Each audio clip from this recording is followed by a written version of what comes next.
እንኳን 12 ዓመት 12 ሰዓት የተቀመጡ ልጆች አይምሯቸው፣ ጸባያቸው፣ ሃይማኖታቸው ይቀየራል። በዛ ነው እንዴ እኔን መምሰልማ ነበረባት። እኔ የምሰራውን ስራ አሁን የእሷ ታናሽ መጣለች። እንደመጣች ወዲያውኑ ጫማውን አውልቃ ንስሐ ነው የገባችው። እኔን መሰለች ማለት ነው። የአረብ ሀገር ሴት እኮ ብዙ ነገር ተሸክማ የምታደር ሴት ናት። ብዙ መከራ የምታሳልፍ ሴት ናት። ብዙ እንግልትና ብዙ ስቃይ የምትችል ሴት ናት። የአረብ ሀገር ሴት ማለት ነው። ብዙ መከራና ስቃይ ተሸክማ የምትወጣ ሴት ናት ማለት ነው የአረብ ሀገር ሴት። ሰላም ሰላም፣ እንዴት ናችሁ? ሰላም ነኝ፣ እግዚአብሔር ይመስገን። በያላችሁበት ሰላማችሁ ይብዛልኝ። እንዴት ናችሁ? እኔ ሰላም ነኝ፣ ሁሉ ሰላም ነው። እንዴት ነው ስራ? ሁሉ አማን ነው? እኔ ጋር ሁሉ ሰላም ነው፣ እግዚአብሔር የተመሰገነ ይሁን። እንዴት ናችሁ ወደሽዬ? ስራ፣ ጤና፣ ቤተሰብ ሁሉ አማን ነው? እና እኔ ሰውዬ ማለት ነው እኔ በጣም ነው የተናደድኩት ማለት ነው። እኔ መጥፎ ነገር ልናገር አልፈልግም፣ ምክንያቱም አባታችን ከፍተዋል እና እኔም ክፉ ቃል መናገር የለብኝም ማለት ነው። ምክንያቱም ቄስ ናቸው፣ አባት ትልቅ ናቸው። እንደዚህ ስለተናገሩ መጥፎ ነገር መናገር የለብኝም ማለት ነው። ስለዚህ እግዚአብሔር አምላክ ልቦና ይስጠን። ማን ነው የሚታመነው? ሌላ ቤተሰብም እንደዚህ አባት እናትም እንደዚህ ማን ነው? እኛ ማንን አምነን ነው ታዲያ የምንሰራው? ማንን አምነን ነው ገንዘብ የምንልከው? ማንን አምነን ነው ልባችን አውድቀን ምንተኛው? ሰርተናልና ነገ ሄጄ እደሰትበታለሁ፣ ነገ ሄጄ አርፍበታለሁ ብለን አምነን መቀመጥ የለብንም ማለት እኮ ነው። በዚህ አይነት እንግዲህ ወላጅ አባት እንደዚህ ያደረገው ሌላም ሊተው አይችልም። ሌላ ቤተሰብም የአባት ልጅም እንደዛ ነው፣ የእናት ልጅም እንደዛ ነው፣ አጎትም እንደዛ ነው፣ ቤተሰብም እንደዛ ነው፣ አባትም እንደዚህ ነው፣ እየካድ ነው። አሁን እኛ ስደት ያለ ነው ማንን ነው የምናምነው? ማንን ሳምነን እንሰራለን? ማንን ሳምነን ያርጉብን ይስሩብን እንላለን? እንዴት ነው የነገሩ? የስደተኛ ህይወት በጣም ያሳዝናል። እግዚአብሔርን የስደተኛ ህይወት በጣም ይገርማል። አሁን አንዳንዱ ምን ያደርጋሉ? የራሳቸው አካውንት ከፍተው መጥተው ብራቸው አካውንት እንትን እያጠራቀሙ ነው ማለት ነው። እንደዚህ ጥሩ ነው፣ ጥሩ ሀሳብ ነው ማለት ነው። ምክንያቱም ብሩ አጠራቅመን ከሄድን በኋላ በራሳችን የፈለግነው ነገር መግዛት እንችላለን ማለት ነው።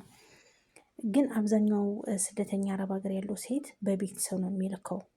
በቤተሰብ ነው የምንልከው፣ በአባት በእናት እናትና አባት የሌለው ደግሞ በአጎት በወንድም በእህት ነው የሚልከው ማለት ነው። እና አንዳንድ ግን ብዙ ልጆች አሉ ትምህርት የወሰዱ ማለት ነው።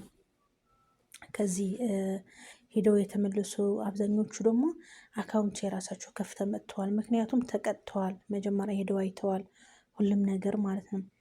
የራሳቸው አካውንት ስለከፈቱ አሁን ቀጥታ ብራቸው ወደ አካውንቱ ነው የሚያስገቡት ማለት ነው።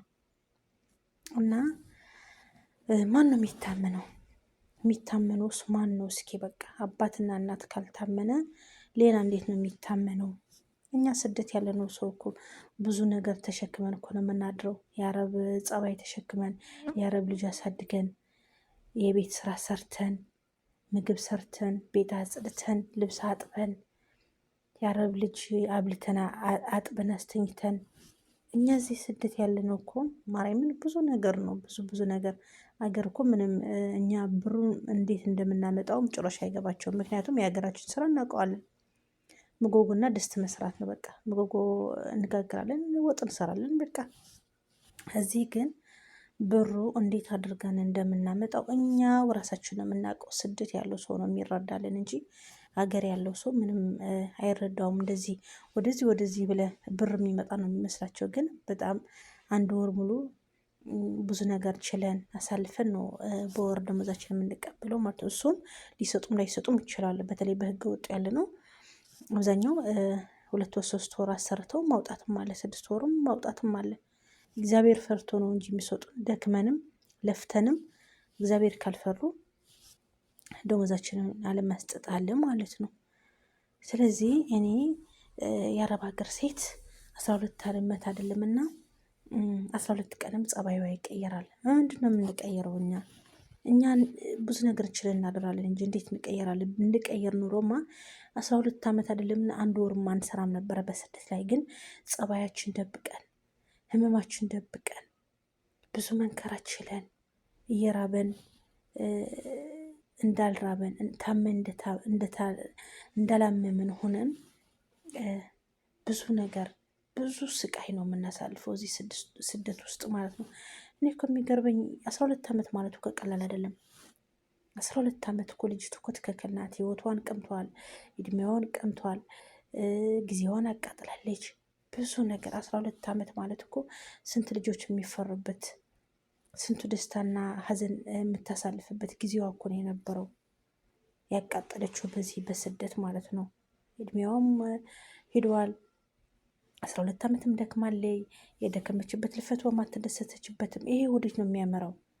ይህ እኮ እኔ አልፈርድባትም ልጅቱ ማለት ነው። ወደ ሌላ ነገር እኮ ሊያስብ ይችላል ሰው።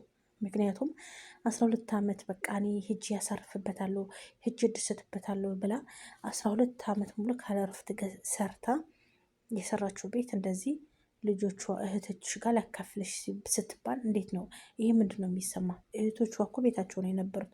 ሀገራቸው ከቤተሰቦች እኮ ነው የነበሩት። አልተገዙም፣ ጊዜያቸው አላቀጠሉም፣ እድሜያቸው አላቃጠሉም። ሀገር ከቤተሰቦቻቸው ጋር ከመጥፎም ከደስታም ከሀዘንም ከቤተሰብ ጋር እኮ ናቸው እህቶቿ ማለት ነው።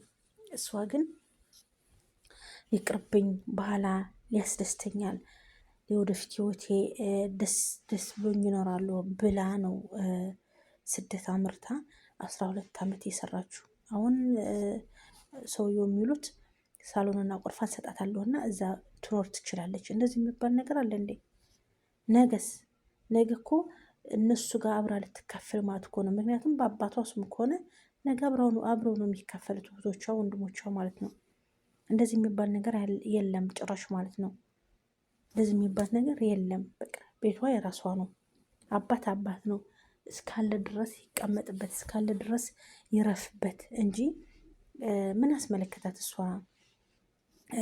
ቤቷን አንድ ሳሎንና አንድ ቁርፋ ስተሰጥታ እንደ ጥግተኛ የምትኖረው እነሱ ነው እንጂ እንደ ጥግተኛ የሚኖሩት እኮ እሷ እኮ እንደ ጥግተኛ ልትኖር አልችልም። ምክንያቱም የራሷ የደከመችበት የለፋችበት የሰራችበት የራሷ ቤቷ እኮ ነው። በቃ አሁንም እሷ ልጅቷም ተናግራለች። እኔ የምፈልገው ቤት ነው የምፈልገው ሌላ አልፈልግም ብላለች። ትክክል ናት። ቤቷ ነው የምትፈልገው እና በጣም ነው የሚገርመው። እኔ እንጃ ምን አይነት አስተሳሰብ ነው ግን?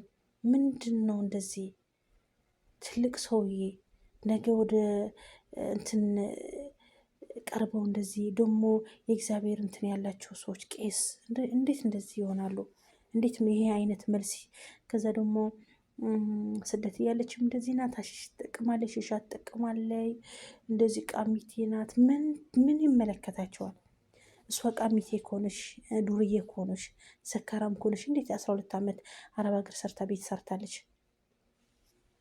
ዱርዬ ከሆነች እኮ እዚህ ስራ ማትወድ ከሆነ ስራ ማትሰራ ከሆነ ሰነፍ ከሆነች እኮ የ12 ዓመት ውጤቷ አታሳይም ነበር።